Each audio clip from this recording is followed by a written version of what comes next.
Hello, everyone, and welcome to another episode of The Powerful Man Show. I am your host, Doug Holt, with my co-host and founder, Tim, the Powerful Man Matthews. Tim, what's going on, brother? Doing very well. Very well indeed.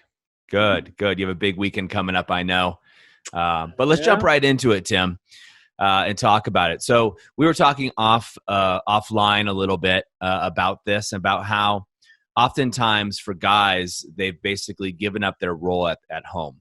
And they've kind of gone out with this mentality of, hey, I'll take care of work, you take care of the house.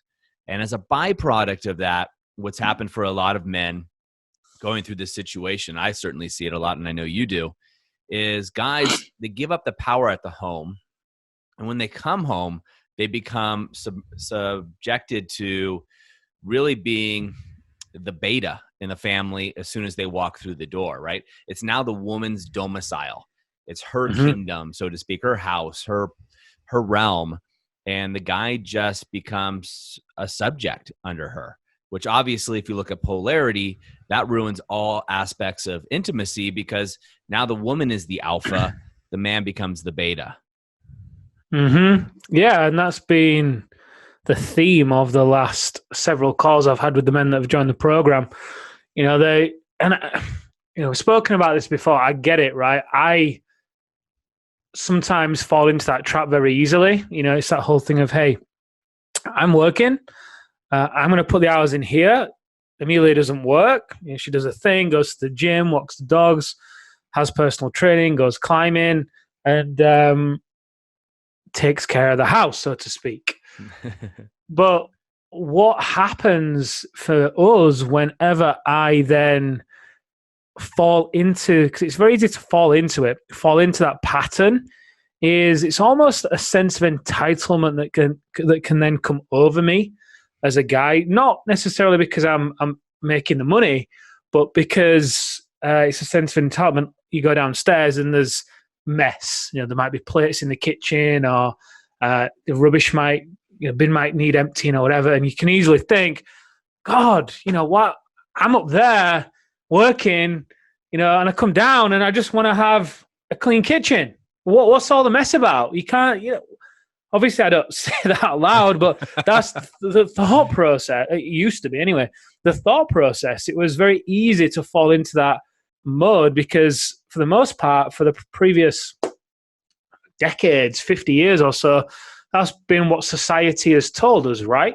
And the way to provide as a man is to provide financially. And when you do that, you've done your job. Yet that is a big part of what is fueling the disconnection in the relationship with the men that we work with. One guy said it today, Tim, it's not even that I want more sex. It's just the intimacy was what I want. I want her to hold my hand when we walk down the street, to look at me like she did when we got married, to show me that I am her one and only. I am her man. If we have sex, great. So, I hear that a lot as well. So it's the guys as well as the women that is craving this deep level of intimacy. But as a guy, if you want to fall into the role of, hey, I'm doing enough because I'm making the money, then what happens is by default, you put your wife into a position whereby she's got to lead a big area of your relationship, a big area of your life. And when you completely abdicate, it's like in your business, right? There's delegation via abdication, or you can delegate effectively. When you abdicate leadership, you just give it away. It's kind of like what you do to your wife. She then has to rise and deal with all these pressures and make all these decisions herself. So then when you come into the home, there's no, like you said, Doug, there's no polarity there. She's had to rise and become masculine as well. Then she doesn't realize she's doing it, so she doesn't really switch it off when you're around. Then you come in through the door and you're masculine because you've been at work, and then there's no connection. Communication doesn't occur. Sparks fly, and you wonder why. Hang on a minute, I'm working. I'm bringing home the money. She's got everything she could ever want. Why? She should be worshipping me when I walk through the door. Why is this not working? But this is part of the undercurrent, and it's absolutely key that you're able to spot this and shift it. And this doesn't mean going to the other extreme and starting to do every bit of housework, But it does mean, like, for example, last night for me, I went downstairs into the kitchen. I was tired, but there was, a load of mess there. I wanted to cook my dinner. Amelia had cooked, hence why there was mess. And she was sat on the sofa. She was sat on the sofa, relaxing. So I just put everything in the dishwasher, did the bin, just did it all whilst I was cleaning. It would have been easier for me not to do it. And quite frankly, I didn't want to do it. But I remembered about this. And those tiny little things, without her having to ask me, go such a long way in allowing her to continue to relax and surrender into her feminine.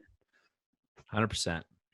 100%. Something that's interesting is you look at, I would say today's society, Tim, I'm a little bit older than you, but I would say people 50, you're a lot older than me. I am a lot older than you, 50 on the way down, probably to 30s or so, maybe even younger, is you look at this paradox transformation, like going away from the nuclear family or going away from the traditional family.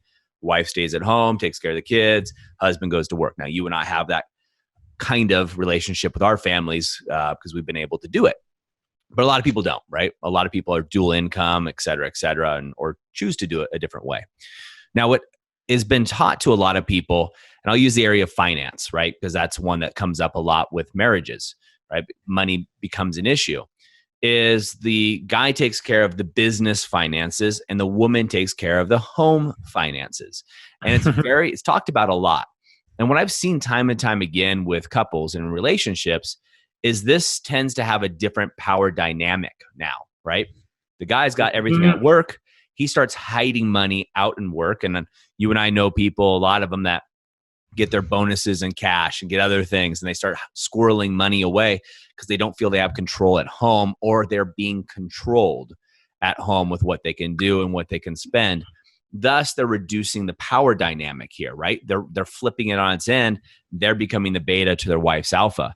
Now, I think what comes more important to this fact of not just doing it is, why does the woman feel the need to become the alpha, right? So becoming the alpha, right, or becoming the dominant or person in the relationship, that's a symptom. The deeper problem here is, what is she lacking? And that usually for women, their number one thing when you look at the hierarchy of needs is going to be security. Does she feel secure in this relationship? Safety, security, yeah. Does she feel secure? Does she trust you as a man that you're going to do what you say you're going to do? That you're going to protect her? That you're going to be honest with her, right? Are you open with her? Does she feel she knows all of you and getting all of you? Not just factually, right? We hear this all the time. Guys say they can't share their emotions. We get it, right? But what is it that you're doing or not doing that's giving up? You said abdicating, giving up your relation, giving up your power. And why is it, more importantly, that your wife doesn't feel, or your partner doesn't feel safe and secure? And so I think these are the real questions as men we get to ask ourselves, is where did we miss that switch, right? Now, society's taught us in this power dynamic of women having equal rights, and I'm a believer in that therefore the woman should control 50% of the financial decisions and et cetera, and therefore the man gets the other 50. I don't believe that. I have not seen that work really well in relationships that I know to be long-term, successful, intimate relationships, Tim. Where I've seen it work really well is where the man is able to make the decision, come together with the woman, or vice versa, depending on how you want that dynamic. And both parties are informed. Both parties make decisions as another entity, right? So you have two people in the relationship, and the third entity is the relationship itself. And that's where you get to shift things with intimacy really well. But don't get caught up in the symptoms. So I'm not talking to you, Tim. I know you know this, but to the men listening, the symptoms are just a sign of a deeper issue underlying there. And that deeper issue, when we talk about intimacy, is going to show up in the bedroom, right? But it usually shows up in the bedroom last. It's going to show up other areas like arguments of dishes, trash, or the bins, getting taken out, or other things that start to stack. And when those things start to stack, men feel their control slipping away. And what we've been taught about society, right? We become second nature. My better half. Talking about the spouse. You look at commercials on TV, Tim, it's always the dumb husband who doesn't know anything, right? My wife started chuckling, and she was reading an Amazon review for bottle warmers for babies. And one woman said, this bottle warmer is husband proof.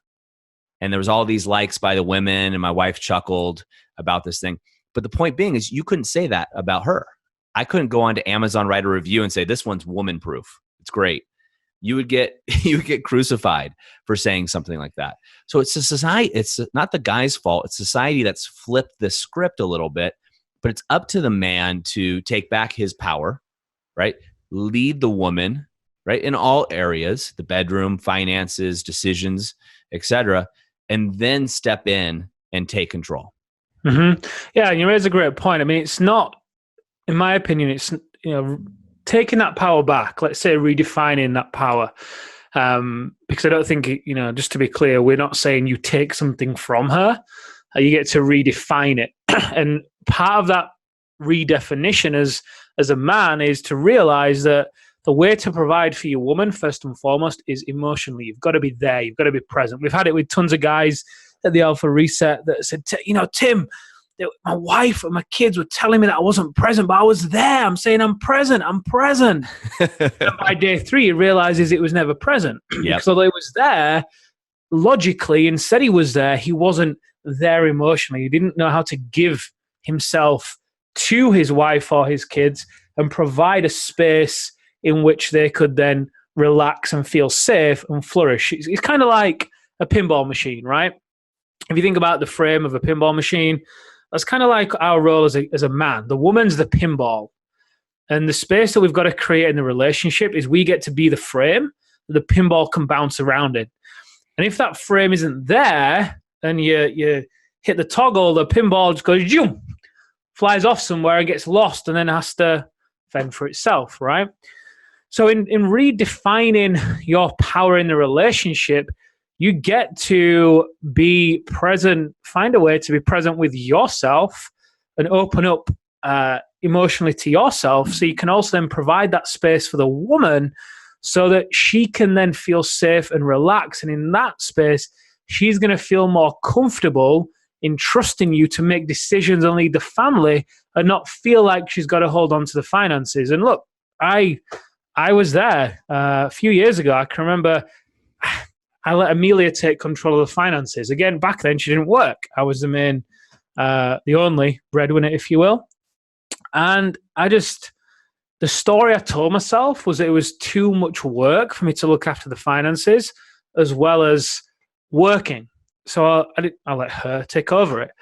And it got to the point several months later where I was asking her to transfer my money into my account for me. Please. And then she started asking me questions one time and it hit me and I just thought, hang on a minute. There's been a complete role reversal here. What do you use that money for? What are you buying? You're asking me questions about money I want that I've earned.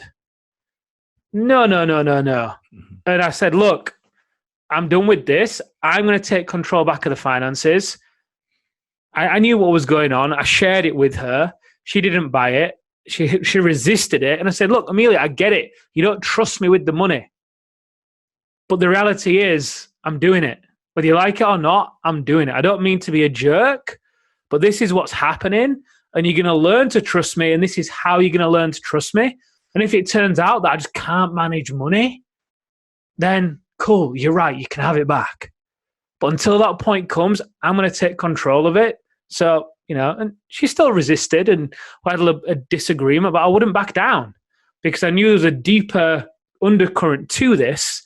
That if I let that situation grow and develop, then she would have continued to rise, polarity then would have gone, intimacy would have fallen by the wayside, and I would have more than likely been in over time, if I wouldn't do anything about it, a loveless, sexless relationship, which is not something that I'm willing to be a part of, quite frankly. Yeah. So bringing it full circle, and these guys that I speak with on the call that have given all of the role and responsibility to the wife, like I said, thinking it's the societal normal thing to do. Be very mindful and careful when you're in that situation. What can you do if you're in that situation, to start being more involved in the running of the household. Maybe it's you set up a weekly housekeeping meeting, let's say. You make it fun from 7 until 8 on a Monday. You'll cook dinner. Your wife will sit at the table. You'll talk about the kids, how they're progressing, what the finances look like, what the week looks like. And then, by the time 8 o'clock comes, done, boom. But at least you're involved. All your wife is looking for you to do is to be involved and make decisions. She'll happily then go and act those out and maybe make some of her own along the way. But you're the anchor from which she's able to flow about and pivot and move. You get to be that anchor. It reminds me literally of the call I had an hour ago, Doug. The guy said, look, I'm just going to go away and speak to my wife about this, about joining the program. I said, great. I get it. You want to be on the same page with your wife. Now, you got two ways you can go about this conversation. You can do what you've done in the past and say to your wife, hey, I'm thinking about doing this. What do you think? And essentially ask her for permission. Or you can go to your wife. Let's say her name's Julie. You can go to your wife, look her in the eye, say, Julie, I realize for the past several years, I've not been the husband that you need me to be. I've let you make all the decisions to raise our kids. I've worked away, and I've then come home and told you it's you that needs to change. And that's not fair. I'm sorry for that. I want you to know that I've joined a program that teaches married businessmen how to be the best man they can be for themselves, for their kids, for their wife, and for their business. And just look her in the eye and just leave it there. Pause for a few seconds, let it sit in, and then just walk off. Or you can elaborate a little bit on what you've joined. But the point is, two very different experiences. Hey, I'm thinking about doing this. What do you think? Can I have permission? Versus, hey, I acknowledge my role in this. I'm sorry. Well, I acknowledge my role in this. Here's what I'm going to do different. Here's what I've done to change this. And here's where I'm going. In that position, you become a man she can follow, a man she can trust and feel safe with. And usually, for most of the guys that use that technique, it's the clean slate method. The guys that use that technique, usually, the wife either breathes a sigh of relief, like, he's here, he's back, I can relax. Literally, Ryan's wife, she cried when he did that with her. Or at least it's going to create an opening to draw a line in the sand for you to then start to build a different relationship with your wife. Absolutely beautiful, Tim, and it's spot on. And there's really not much more to it, guys. It's really about, it's not your fault at all, by the way. Any guys listening to this or watching this, I don't want you to feel bad about the situation, how this power dynamic shifted for you. It's what's been coming at us for decades, generation at this point, with a new way of doing things. And it's just not working. You can look at it with the divorce rates. You can look at it with satisfaction in couples, the men that we get to talk to. There needs to be a new paradigm, and that's why it needs to be a new system, a new way of doing things. And Tim, you're spot on. You go to Julie and you have that conversation, but also it's okay for Julie not to believe you. If you've been following a pattern for 20 years, 10 years, 2 years, right? That's all she knows of you now. Now she wants the old you, the powerful you that got her, right? Caught her, so to speak, in the dating realm. She wants that man back, and the man that she sees inside of you. So it may take a little time, but starting with that and letting her know that you are working on yourself, you have a plan, someone helping you, and something that's going on, a plan that you're following that's been proven before, is going to give her a little bit more reassurance. So it's absolutely amazing. So gentlemen, that's a wrap for us at the Powerful Man Show. If you haven't already, go over to thealphareset.com, where you get more trainings from the founder himself, Tim Matthews, right on there, and also get the opportunity to speak to somebody to see if your situation is the right fit for the activation method and the Alpha Reset. That's it for us today, guys. Have an amazing day, and we'll see you next time on the Powerful Man Show.